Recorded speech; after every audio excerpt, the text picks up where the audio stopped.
En choisissant le confinement comme l'Italie et l'Espagne, Macron a choisi l'immunité collective, c'est-à-dire la contamination à vitesse réduite du fait du confinement. La Corée du Sud, qui était en février le deuxième pays le plus touché après la Chine, a fait le choix inverse. Dépister au maximum les personnes contaminées en faisant des centaines de milliers de tests.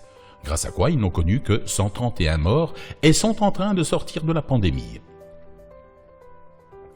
L'Allemagne a suivi la même ligne. Des millions de tests et, pour l'instant, moins de 200 morts depuis le début de l'épidémie, moins qu'en France en une journée.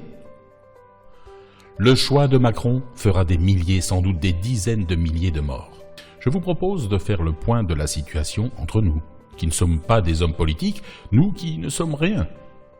Il est clairement établi que les masques sont des objets indispensables car le virus se trouve essentiellement dans les voies respiratoires supérieures, d'après une note du Haut Conseil de la Santé publique. Donc, avec un masque, l'infecté ne peut pas vous contaminer et vous-même, avec un masque, outre le fait de rassurer votre entourage, vous aurez créé une barrière supplémentaire pour vous protéger.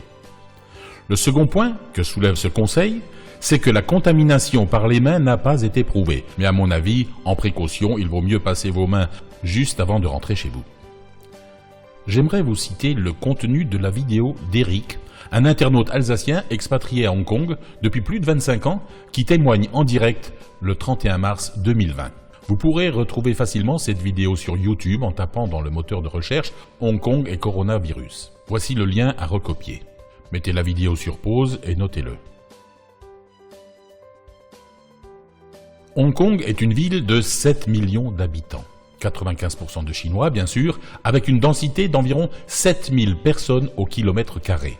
C'est-à-dire une densité 60 fois supérieure à celle de la France. Aujourd'hui, après 3 mois d'épidémie, on dénombre 600 cas et seulement 4 décès liés au coronavirus. 4 décès.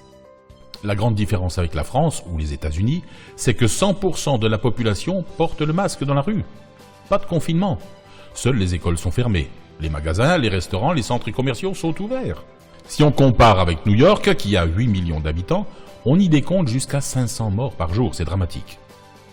À Hong Kong, le port du masque fait toute la différence. La population le porte sans obligation légale, sans contrôle policier à tous les coins de rue. C'est machinalement que les gens sortent avec leur masque.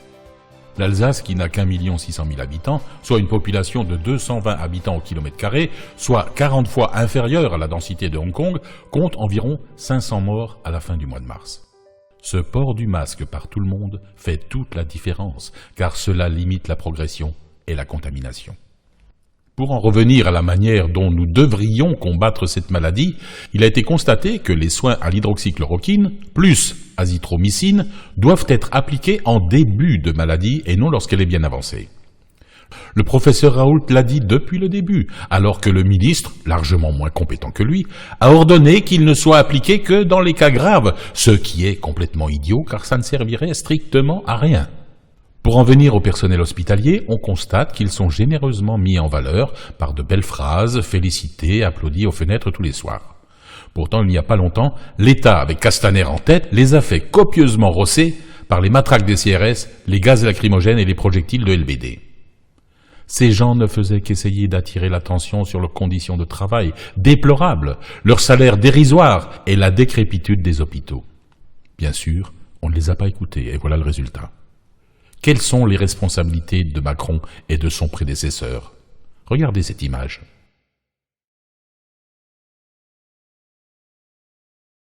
Voyons les chiffres à l'échelle mondiale. Cette année, sur l'ensemble de notre planète qui supporte 8 milliards d'habitants, entre le 1er janvier et le 31 mars, il y a eu en tout et pour tout 14 489 315 décès. Mais le coronavirus ne représente que 36 272 décès, sur le plan mondial, comme je l'ai dit tout à l'heure, alors que la grippe saisonnière a tué 119 758 personnes.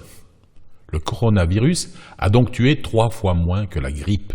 Je vous laisse regarder ce tableau, c'est édifiant. Je vous laisse avoir votre propre avis. Je ne fais que vous rapporter ce que j'ai découvert en cherchant. Vous êtes libre de ne pas être d'accord ou d'avoir